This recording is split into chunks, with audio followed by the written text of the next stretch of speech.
وحده لا شريك له ونشهد أن سيدنا وسندنا وحبيبنا ونبينا ومولانا ومأوانا وملجانا محمدا عبده ورسوله أرسله بالحق بشيرا ونذيرا وداعيا إلى الله بإذنه وسراجا منيرا صلى الله عليه وعلى آله وأصحابه وأزواجه وأهل بيته وبارك وسلم تسليما كثيرا كثيرا أما بعد فأعوذ بالله من الشيطان الرجيم بسم الله الرحمن الرحيم يا أيها الذين آمنوا توبوا إلى الله توبة نصوحا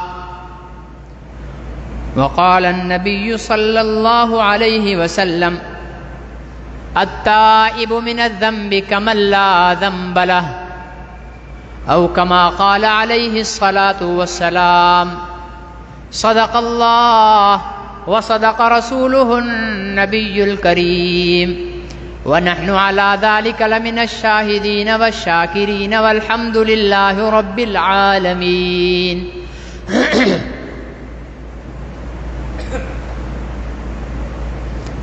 محترم بزرگوں اور بھائیوں،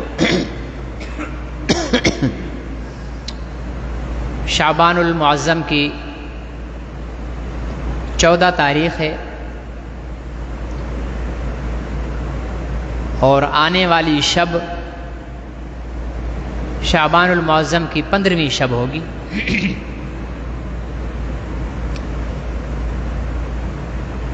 اس رات کے متعلق حضور علیہ الصلاۃ والسلام کی احادیث کے اندر عبادت کرنے کی ترغیب ہے، اور یہ بتایا گیا ہے کہ 15ویں شب کو انسانوں کے اعمال اوپر اٹھائے جاتے ہیں اور انسانوں کا جو مقدر ہے اگلے 15ویں شعبان تک وہ فرشتوں کے حوالے کیا جاتا ہے کہ کس کی کب موت آئے گی، کیا تکلیف ہوگی، کیا پریشانی ہوگی، کیا خوشی ہوگی۔ یہ اس 15ویں شعبان کی رات میں ہوتا ہے۔ حضور علیہ الصلاۃ والسلام نے اس رات میں عبادت فرمائی ہے، اور ایک روایت کے مطابق اگلے دن حضور علیہ الصلاۃ والسلام نے روزہ بھی رکھا ہے۔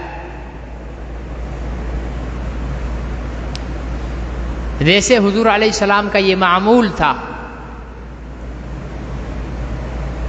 کہ ہر اسلامی مہینے کی 13، 14 اور 15 تاریخ کو روزہ رکھتے تھے۔ اس لیے اگر 15ویں شعبان کا روزہ اس نیت سے بھی رکھ لیا جائے کہ حضور علیہ الصلاۃ والسلام ہر اسلامی مہینے کی 13، 14 تاریخ، 15 تاریخ کو روزہ رکھتے تھے، اور آج 15 تاریخ ہے تو میں روزہ رکھ رہا ہوں، تو حضور علیہ السلام کی یہ سنت بھی زندہ ہو جائے گی۔ اللہ تعالی ہم سب کو توفیق نصیب فرمائے کہ ہم شعبان اور رمضان سے ہٹ کر بھی حضور علیہ الصلاۃ والسلام کی سنت کو زندہ کر کے اور اسلامی مہینوں کی 13، 14 اور 15 تاریخ کا روزہ رکھا کریں۔ یہ سنت ہے اور اس کا بہت بڑا اجر و ثواب ہے۔ شعبان المعظم میں تو حضور علیہ الصلاۃ والسلام روایات میں آتا ہے کہ اتنے روزے رکھتے تھے کہ بعض دفعہ صحابہ اکرام سمجھتے تھے کہ یہ پورا مہینہ روزہ رکھیں گے،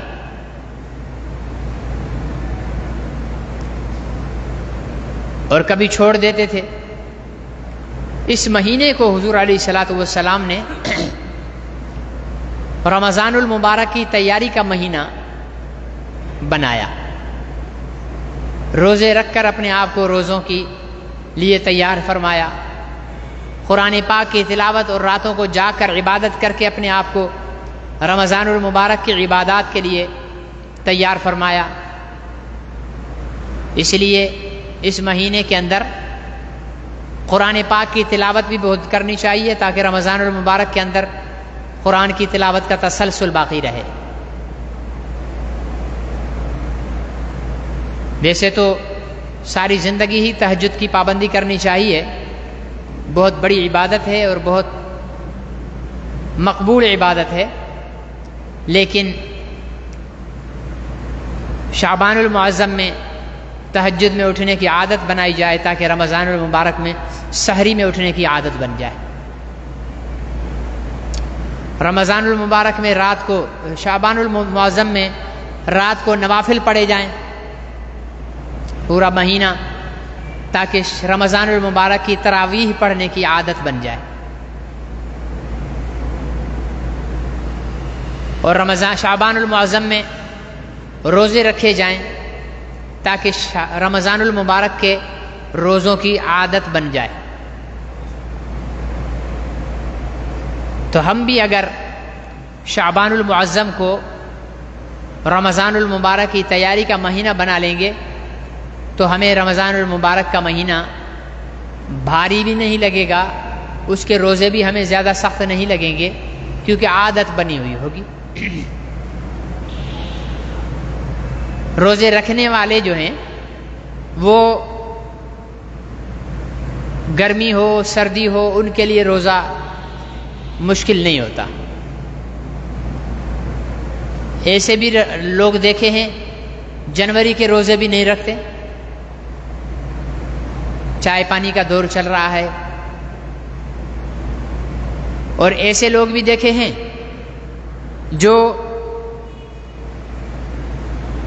جون جولائی اور مئی کے شدید گرم آگ برساتے ہوئے سورج میں بھی روزے رکھ لیتے ہیں اور انہیں محسوس بھی نہیں ہوتا، کوئی تکلیف محسوس نہیں ہوتی، کچھ نہیں ہوتا۔ ایسے بھی دیکھے ہیں جو تھوڑا سا بیماری کا عذر کر کے کہ جی مجھے شوگر ہے، میں ہارٹ پیشنٹ ہوں، مجھے فلانی بیماری ہے اس لیے میں روزے نہیں رکھ رہا ہوں، اس نے روزے چھوڑ دیے اور اس کی بیماری بڑھ گئی۔ اور ایسے بھی دیکھے ہیں شدید شوگر کے مریض ہیں، ٹھیک ہے نا جی، جو 2 گھنٹے بھی بھوک برداشت نہیں کر سکتے، لیکن انہوں نے اپنے اللہ سے محبت کا اظہار کرتے ہوئے رمضان المبارک کے روزے رکھے، 12 گھنٹے بھوکے رہے، ان کی صحت بھی ٹھیک ہونے لگی، بیماری بھی ختم ہونے لگی، انہیں کوئی پریشانی نہیں ہوئی۔ تو یہ اللہ تعالی بندے کی نیت کو دیکھتے ہیں کہ بندہ میرے حکم پر کتنی لبیک کہتا ہے۔ کوئی عذر، اللہ نے عذر کا بھی اجازت دی ہے، بیمار ہو نہیں رکھو، قضا کر لینا، فدیہ دے دینا، لیکن یہ ہے رخصت کا راستہ کہ رخصت کو اختیار کر لو، اللہ نے اجازت دی ہے۔ اور دوسرا ہے عزیمت کا راستہ کہ نہیں جی مالک کائنات نے تو اجازت دی ہے لیکن میرا دل نہیں مانتا، پتہ نہیں پھر زندگی میں رمضان ملے یا نہ ملے، پھر یہ راتوں کی تراویح مجھے میسر ہو نہ ہو، میں تو تراویح بھی پڑھوں گا، میں تو رمضان کے روزے بھی رکھوں گا۔ تو اللہ تعالی بندے کے اندر وہ ہمت اور وہ قوت عطا فرما دیتے ہیں کہ باوجود بیمار ہونے کے، باوجود ضعیف ہونے کے، وہ رمضان المبارک کے روزے بھی رکھ لیتے ہیں، تراویح بھی پڑھ لیتے ہیں۔ جو عام حالات میں 5 منٹ نہیں کھڑے ہو سکتے، وہ رمضان المبارک میں 20 تراویح پہلی صف کے اندر کھڑے ہو کر پڑھ لیتے ہیں۔ اور بہت سارے ہٹے کٹے، ٹھیک ہے نا جی، جن کو 15 گھنٹے بھی کھڑا کر دو تو ان کی صحت پہ فرق نہیں پڑے، ان کو 20 رکعت پڑھتے ہوئے موت پڑتی ہے، وہ نہیں پڑھتے۔ یہ میرے رب کی توفیق ہوتی ہے، اور میرے رب کی توفیق جو ہے وہ بندے کی نیت کو دیکھ کر ملتی ہے۔ جو رب سے توفیق مانگے گا تو رب اسے توفیق دیں گے، اور جب رب توفیق دیں گے تو وہ بڑی سے بڑی نیکی اس کے لیے آسان بن جائے گی۔ تو میرے عزیز دوست اور محترم بزرگوں، یہ 15 شعبان کی جو شب ہے، حضور علیہ السلام نے فرمایا کہ اس رات کے اندر اللہ تعالیٰ بے پناہ انسانوں کی مغفرت فرماتے ہیں، اور چند لوگوں کے لیے فرمایا کہ ان کی مغفرت نہیں ہوتی۔ شرابی کی مغفرت اس رات میں نہیں ہوگی، ٹھیک ہے نا جی، شرابی کی مغفرت، متکبر کی مغفرت نہیں ہوگی، ماں باپ کے نافرمان کی مغفرت اس رات میں نہیں ہوگی۔ اس لیے ہم اگر اپنی مغفرت کروانا چاہتے ہیں تو یہ جو بیماریاں، جو رکاوٹیں ہیں، ان کو ہمیں دور کرنا ہوگا۔ اور پھر ایک اور بات کہ جتنی بھی نفل عبادتیں ہیں وہ مسجد کے اندر نہیں کی جاتی، وہ گھر پہ کی جاتی ہیں۔ حضور علیہ السلام نے مسجد نبوی میں آ کر نوافل نہیں پڑھے، اپنے گھر میں پڑھے، ٹھیک ہے؟ نہ اس دن مسجد کو کوئی روشنی کی گئی، سجایا گیا، نہ ہی حضور علیہ السلام کوئی اس دن قبرستان گئے، ایک آدھ دفعہ گئے تو گئے، ٹھیک ہے نا جی، پابندی کے ساتھ نہیں گئے۔ اور قبرستان اس طریقے سے گئے کہ کسی کو پتہ نہیں چلا، خاموشی کے ساتھ۔ ہمارے ہاں تو ماشاءاللہ جتنی رونق 15 شعبان کو قبرستان میں ہوتی ہے اتنی شہر میں بھی نہیں ہوتی ہے، ٹھیک ہے نا جی، ایسی رونق ہوتی ہے دل کرتا ہے کہ آئس کریم کا کپ لے جا کر قبرستان میں کھائیں، بیٹھ کر گپ شپ ماریں، ایسا ماحول قبرستان میں ہوتا ہے، اور خوب ہنسی مذاق چل رہا ہے اور گپ شپ ماری جا رہی ہے۔ حالانکہ قبرستان تو جو ہے وہ عبرت کا مقام ہے، قبرستان کا ماحول تو ایسا ہونا چاہیے ہولناک، ڈراؤنا، کہ ماحول کو دیکھ کر ہی انسان کے اوپر موت کا خوف طاری ہو جائے، اور وہ اللہ تعالیٰ کے احکامات کو ماننے لگ جائے۔ ہمارے ہاں تو ماشاءاللہ باقاعدہ قبرستان جانے کے لیے چونے لگا دیے جاتے ہیں راستے میں، اور راستے میں پھولوں کی دکانیں ہوتی ہیں، پھول بھر بھر کر جو ہے وہ قبروں پر ڈالے جا رہے ہیں، ٹھیک ہے نا جی، پتہ نہیں کیا کیا کاروبار ہم نے اس شب برات کے لیے جو ہے وہ شروع کر رکھے ہیں۔ ایک طبقہ یہ کرتا ہے اور ایک طبقہ جو ہے وہ آتش بازی کرتا ہے، پٹاخے پھوڑتے ہیں۔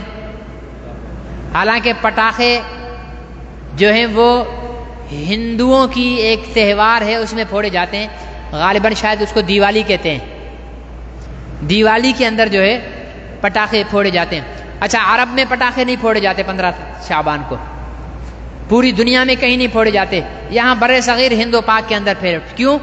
اس لیے کہ یہاں پر ہندو، برِ صغیر میں ہندو رہے ہیں نا، تو ہم مسلمان ان ہندوؤں کی صحبت میں رہے ہیں،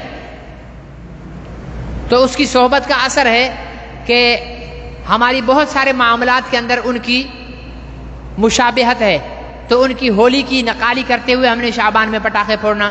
ابھی تو اللہ کا کرم ہے کہ کچھ کم ہے، بہت کم ہے، ورنہ تو شعبان کا چاند نظر آنے کے بعد ہی شروع ہو جاتے تھے، اور آخری 13، 14، 15 شعبان تو جو ہے وہ گلی گلی، محلے محلے جو ہے پٹاخے پھوڑے جا رہے ہیں، انسان کا چلنا دوبر ہو جاتا تھا۔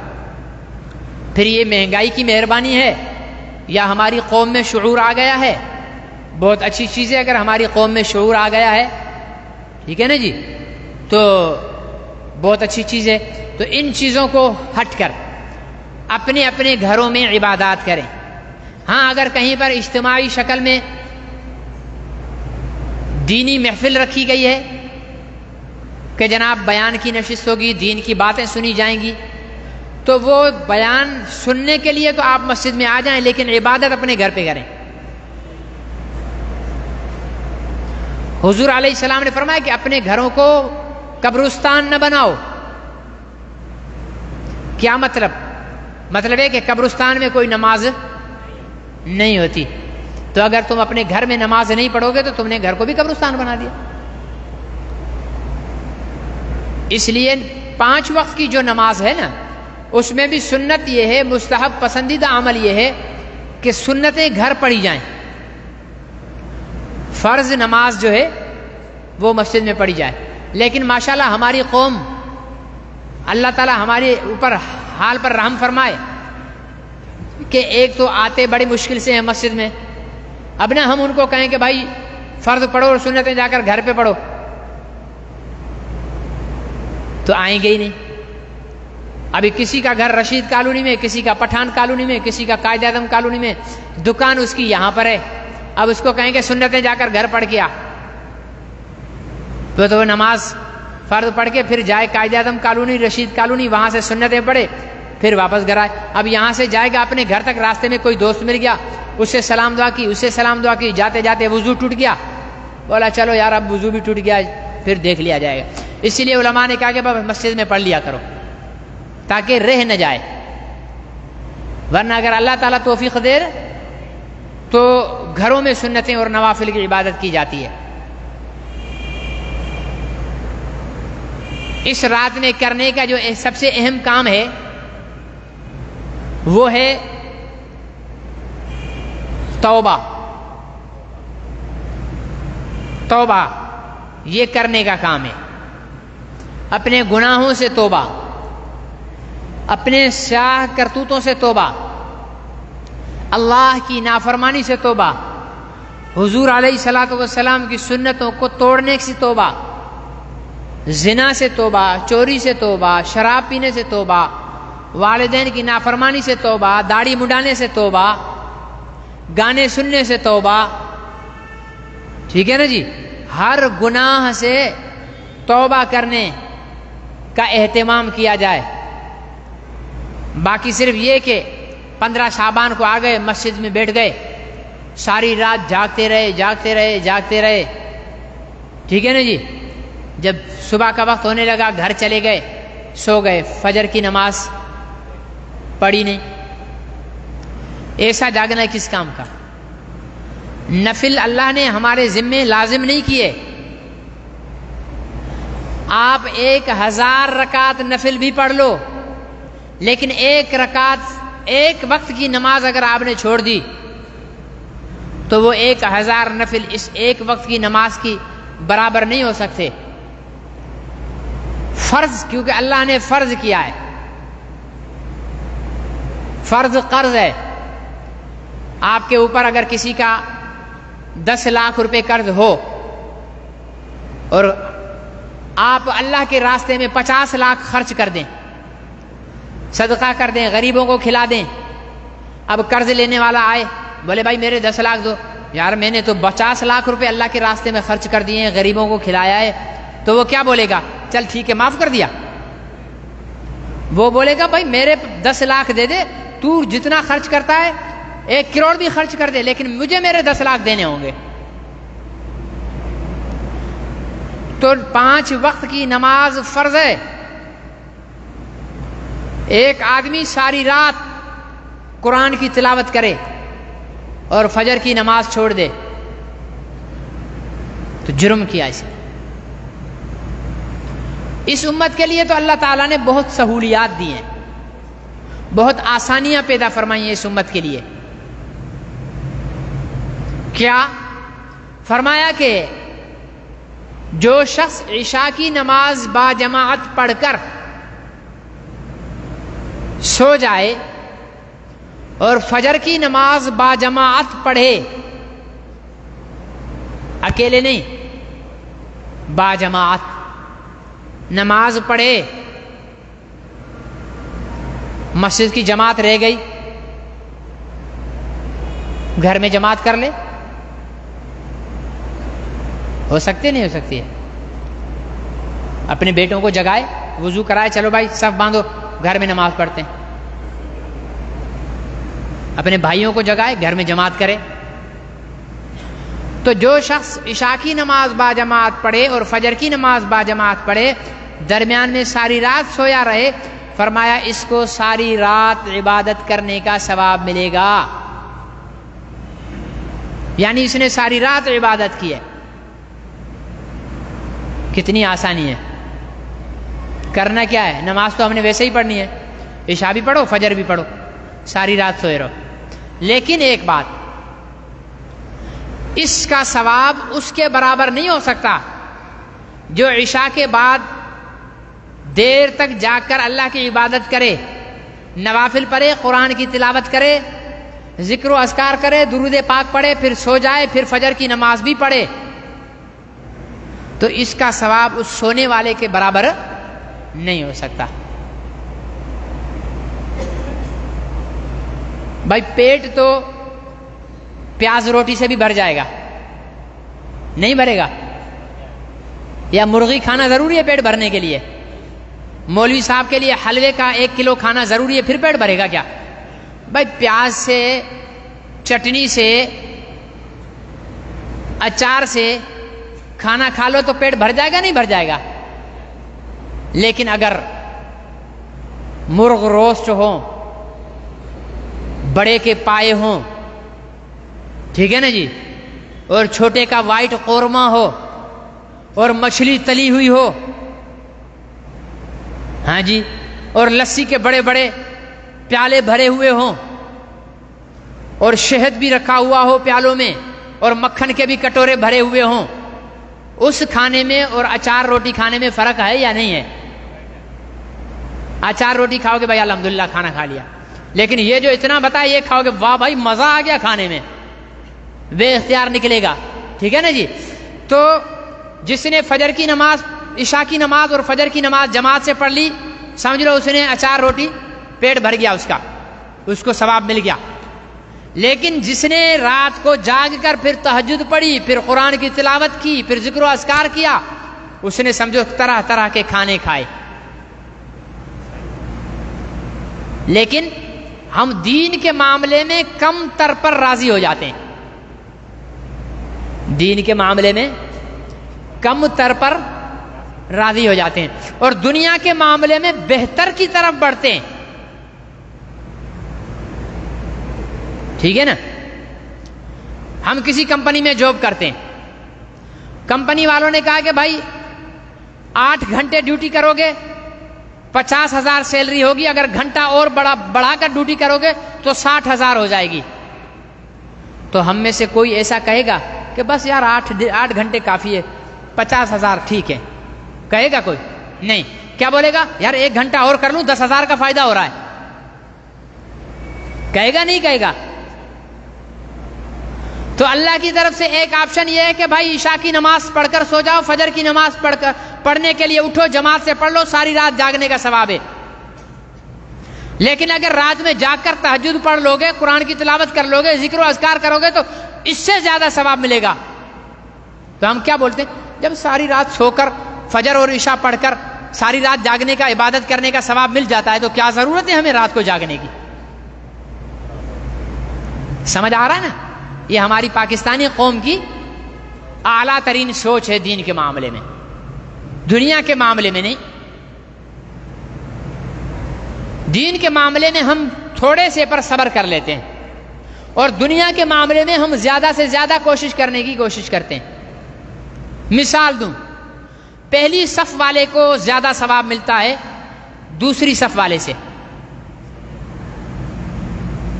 لیکن ہماری حالت کیا ہوتی ہے؟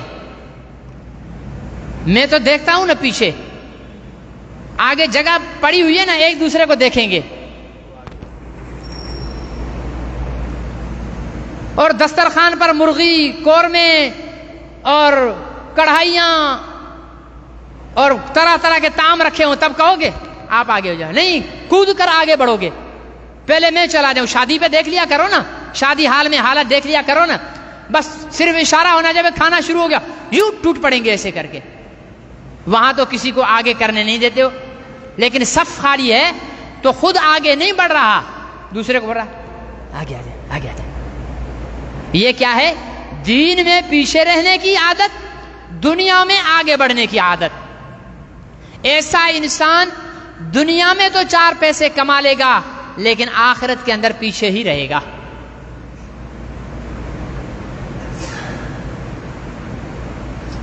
ایک جنتی جنت میں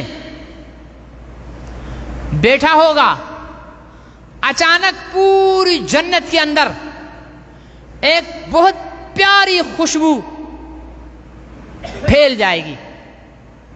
تو وہ جنتی فرشتوں سے پوچھے گا کہ یہ کیسی خوشبو ہے؟ تو فرشتے کہیں گے کہ یہ ایک جنتی ہے, وہ سویا ہوا ہے, اس نے یوں اپنی کروٹ بدلی ہے اور سانس لی ہے تو اس کے کروٹ بدلنے میں اتنی خوشبو پیدا ہو گئی ہے. جنتی کے کروٹ لینے سے خوشبو پیدا ہو گئی. تو وہ کہے گا کہ یہ جنتی کہاں ہے؟ کہا کہ یہ آپ سے اوپر والے مقام پہ. کہا میں نیچے کیوں ہوں, یہ اوپر کیوں ہے؟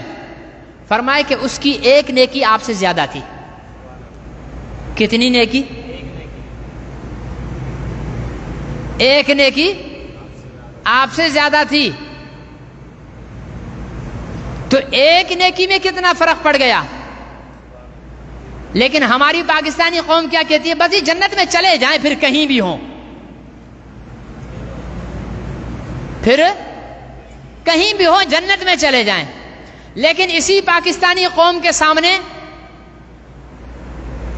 ایک 5000 فٹ کا بنگلہ بناؤ, ایک 10,000 فٹ کا بنگلہ بناؤ, ایک 20,000 فٹ کا بنگلہ بناؤ, بڑی حویلی بناؤ, ٹھیک ہے نا جی.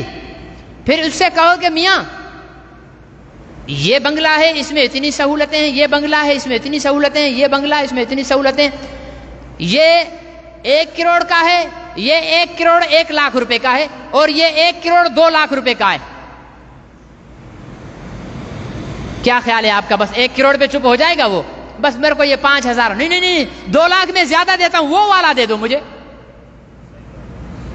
یہی جنت میں محل ایک نیچے ہے, ایک اوپر ہے. اوپر والا ایک نیکی زیادہ کر کے پہنچ گیا ہے, لیکن ہمیں یہ کوشش نہیں کرنی کہ یار ہم اوپر پہنچے بس جنت میں چلے جائیں. دین میں ہمیشہ پہل کرنی چاہیے. فاستبقوا الخیرات, آگے بڑھو خیر کی باتوں میں, ایک دوسرے سے سبقت لو بھلائی کے کاموں میں. ہماری زندگی کا سارا نچوڑ کیا ہے؟ اس کی 2 دکانیں ہیں, میں 3 کروں گا. صنعت کار ہے, اس کے 2 کارخانے ہیں, میں 3 بناؤں گا. زمیندار ہے, اس کی 1000 ایکڑ زمین ہے, میں 2000 ایکڑ زمین کروں گا. ٹھیک ہے. ہر ایک دنیا میں دوسرے کے تقابل میں جا رہا ہے, دوسرے سے سبقت لینے کی کوشش کر رہا ہے. اور میرے اللہ کا کیا حکم ہے؟ میرے اللہ فرماتے ہیں فاستبقوا الخیرات, خیر کی باتوں میں ایک دوسرے سے سبقت لینے کی کوشش کرو. ایمانداری سے اپنے اپنے دل پہ ہاتھ بت کر اپنے آپ سے پوچھ لو کہ پہلی صف میں بیٹھے ہوئے کے لیے کبھی ہمارے دل میں آیا ہے کہ یار یہ پہلی صف میں, اگلی نماز میں تو میں پہلی صف میں بیٹھوں گا؟ نہیں. کبھی ہم نے روزہ نہ رکھا ہو اور روزے دار کو دیکھ کر یہ احساس ہوا ہوگا یار اس نے رکھ لیا کل میں بھی رکھوں گا؟ نہیں.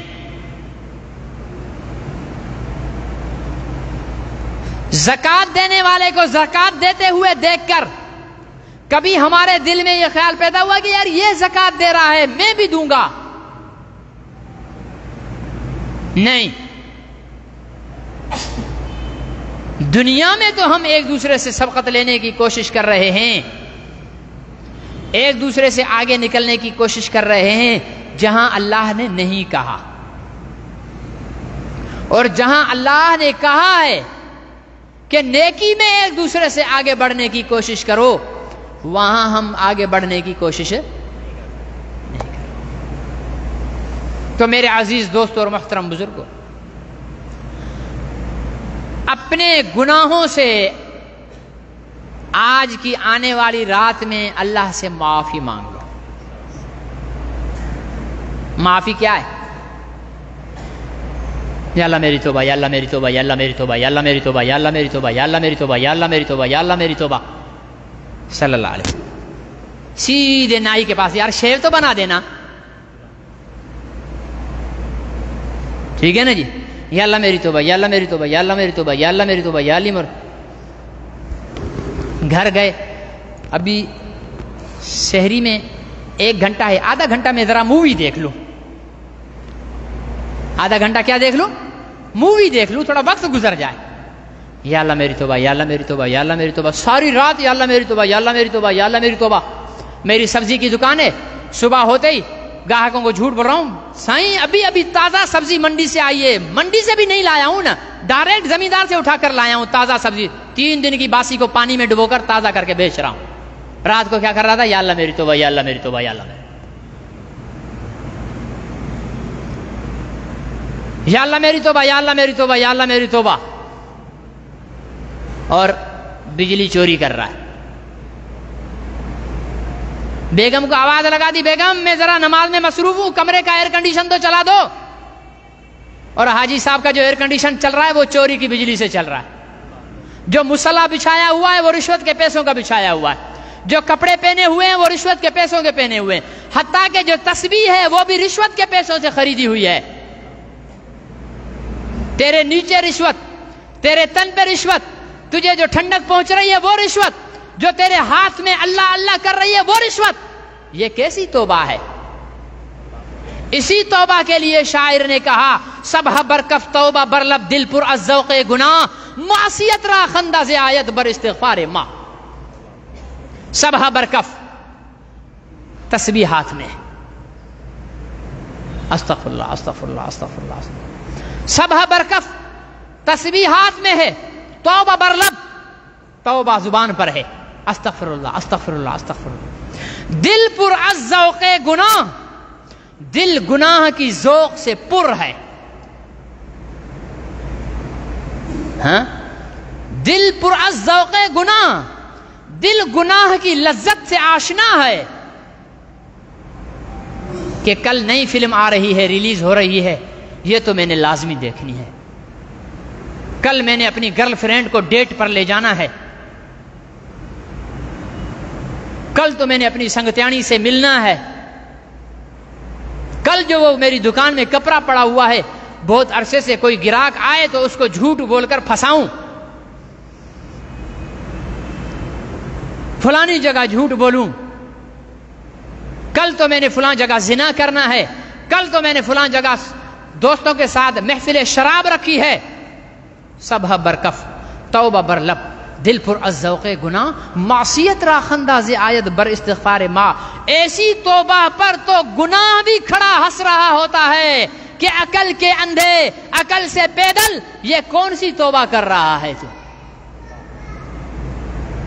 اور میرے نوجوان بھائیوں، آپ کے لیے عرض کرتا ہوں، در جوانی توبہ کردن شیوہ پیغمبریست.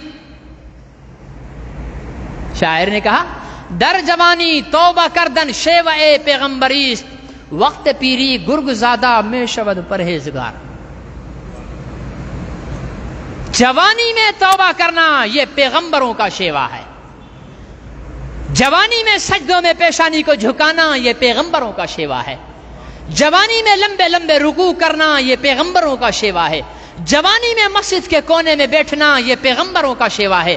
جوانی میں قرآن کی تلاوت کرنا یہ پیغمبروں کا شیوا ہے. جوانی میں حسن اخلاق کا مظاہرہ کرنا یہ پیغمبروں کا شیوا ہے. جوانی میں محتاجوں اور مسکینوں کے کام آنا یہ پیغمبروں کا شیوا ہے. وقت پیری گرگ زادہ میں شبد پرہیزگار. بڑھاپے میں تو بھیڑیا بھی پرہیزگار بن کے بیٹھ جاتا ہے. شیر بیٹھا ہوا ہے، سامنے سے لومڑی جا رہی ہے. حضور بادشاہ سلامت شکار نہیں کر رہے ہو؟ نہیں جی، بس اب میں نے توبہ کر لی ہے. لومڑی تو چالاک تھی، بولا توبہ کیا کر لی ہے؟ پنجوں میں جان نہیں رہی تو اب توبہ کر لی ہے. مزہ اس میں نہیں کہ مجھ میں زنا کی طاقت نہیں اور میں کہہ رہا ہوں اللہ میں نے زنا سے توبہ کی. میں زنا نہیں کروں گا. مزہ تو اس میں ہے کہ زنا کی طاقت کے ہوتے ہوئے میں اپنے رب کے خوف سے رک جاؤں, باز آ جاؤں. مزہ تو اس میں ہے کہ دوستوں نے محفل شراب جمائی ہو اور پھر میں شراب نہ پیوں. مزہ تو اس میں ہے کہ محفل موسیقی جمی ہوئی ہو پھر میں نہ سنوں. مزہ تو اس میں ہے جھوٹ بولنے کے لیے زبان تیار ہو میں نہ بولوں. مزہ تو اس میں ہے کہ نامحرم پر نظر دیکھنے کو بےتاب ہو میں نظر کو جھکا لوں. مزہ تو اس میں ہے کہ ناول پڑھنے کو دل مچلے میں قرآن کو پڑھوں. یہ پیغمبروں کا شیوا ہے. باقی 80 سال کا بوڑھا ہو گیا ہوں, نظر کمزور ویسے ہی ہو گئی ہے, میں تو نامحرموں کو کبھی نہیں دیکھوں گا. زنا کرنے کی, اپنی بیوی کے پاس جانے کی طاقت نہیں ہے, بولتا میں تو کبھی زنا نہیں کروں گا. ہاں, نظر کام نہیں کرتی ہے, کہے گا میں فلمیں نہیں دیکھوں گا. سماعت کام نہیں کرتی ہے, بول رہا میں گانے نہیں سنوں گا. گردے اور پھیپھڑے ختم ہو چکے ہیں. ہاں, سارا کچھ ستیہ ناش ہو گیا. کہہ رہا میں شراب نہیں پیوں گا. اب کیا پیے گا؟ اب ایک گھونٹ اتارے گا تو مرے گا. لیکن میرے رب کی رحمت تو دیکھیے. اللہ اکبر. یہ تو ہم کہہ رہے ہیں نا کہ اب کیوں کر رہا ہے توبہ؟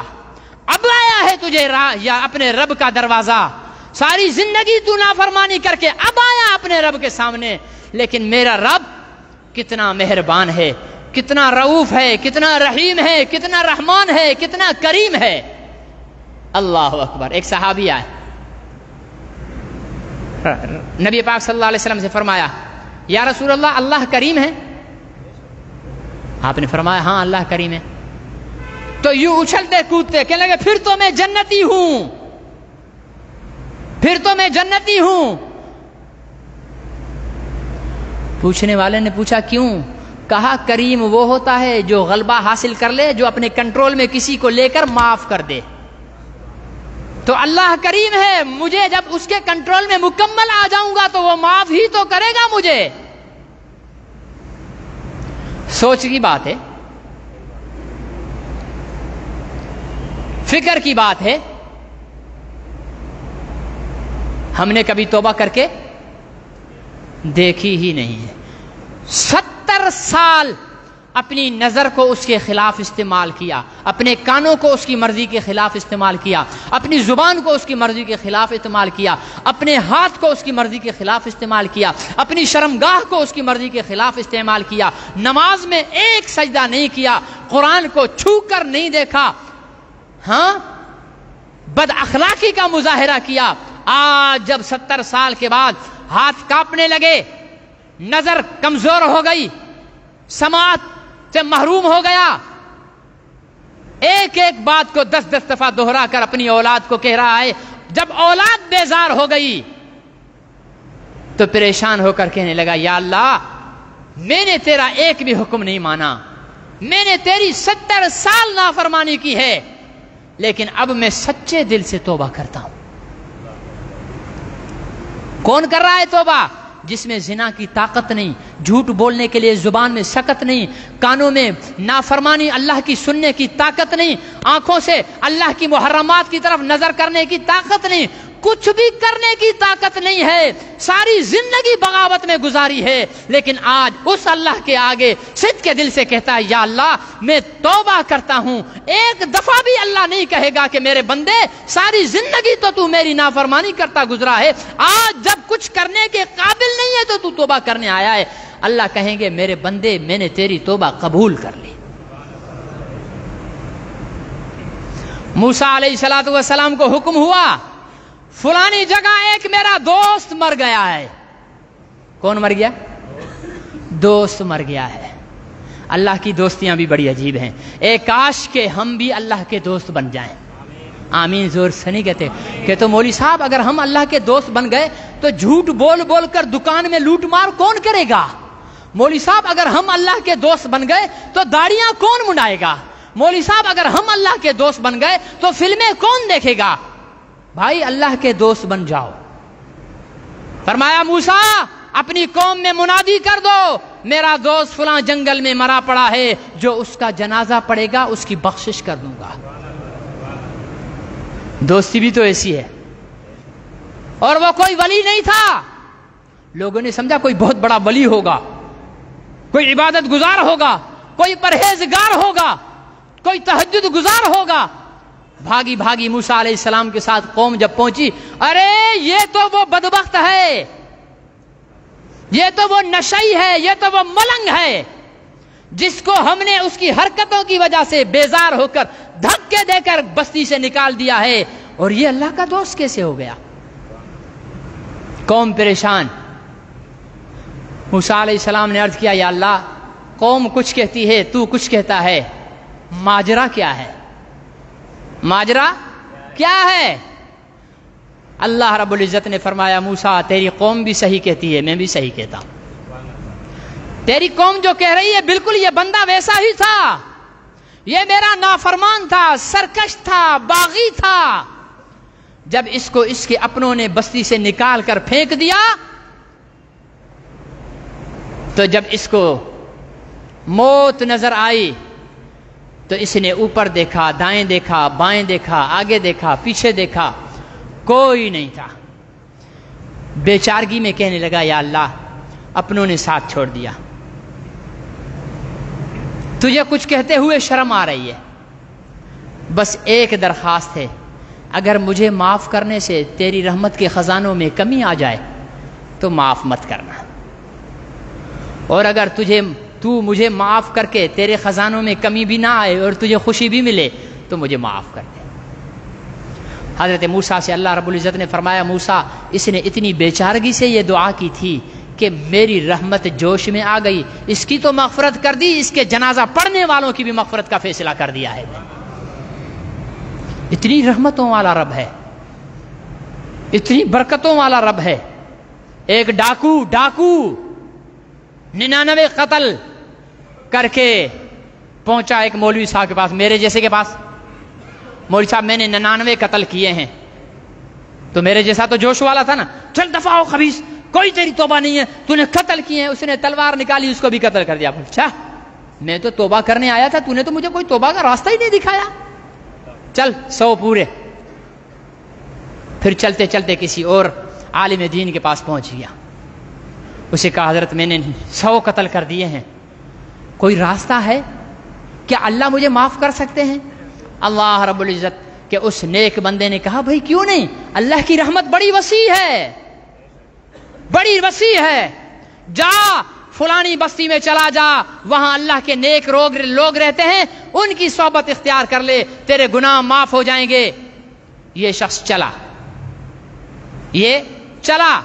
راستے میں مر گیا، عذاب کے فرشتے بھی آ گئے، رحمت کے فرشتے بھی آ گئے۔ عذاب کے فرشتوں نے کہا اس کو ہم لے جائیں گے، رحمت کے فرشتوں نے کہا نہیں بھائی ہم لے جائیں گے۔ کیا کریں گے؟ ہم لے جائیں گے دونوں اللہ کے پاس۔ یا اللہ کیا کریں؟ اللہ تعالیٰ نے فرمایا زمین کی پیمائش کر لو، اگر نیک لوگوں کی بستی کے قریب ہے تو اس کو اللہ کے میرے محبوب بندوں میں شامل کر لو، اگر نافرمانوں کی بستی کے قریب ہے تو اس کو اس میں شامل کر لو۔ قریب نافرمانوں کی زمین کے تھا، اور اللہ نے معاف کرنا تھا، اللہ نے معاف کرنا تھا۔ زمین کس کی ہے؟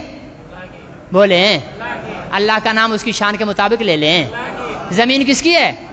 فرشتوں کو کہا جاؤ زمین جا کر ناپو، فرشتوں نے آنے میں دیر کی ہوگی، اللہ نے زمین سے کہا سمٹ جا، گناہوں کی طرف بڑھ پھیل جا، نیکوں کی طرف سمٹ جا۔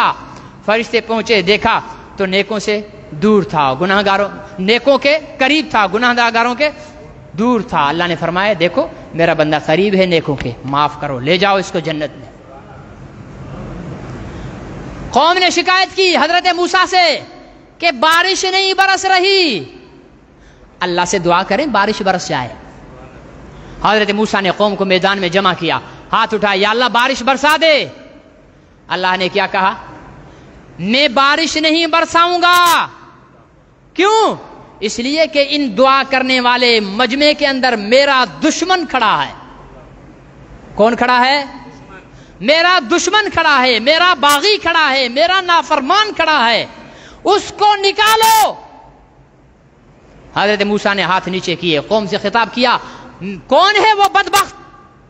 اللہ اس کی وجہ سے بارش روکے ہوئے نکلے یہاں سے۔ لوگ ایک دوسرے کو دیکھنے لگے، کون ہے بھائی، کون ہے بھائی، کون ہے بھائی؟